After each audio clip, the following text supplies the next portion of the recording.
We are looking at how to pronounce this name.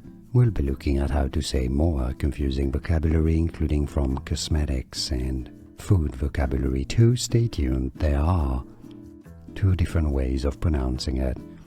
The most common one is as shea butter or butter in American English, shea, but it is also correct and used to be pronounced as shea butter.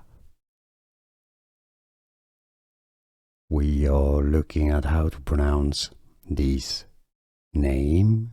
We'll be looking at how to say more confusing vocabulary, including from cosmetics and food vocabulary too. Stay tuned. There are two different ways of pronouncing it.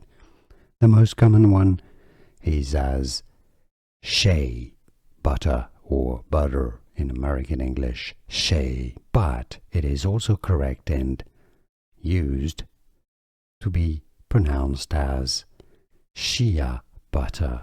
Here are more videos on how to pronounce more confusing words and names too many mispronounced. Like this video if you found it useful. I appreciate your support. I'll see you soon and thanks for watching.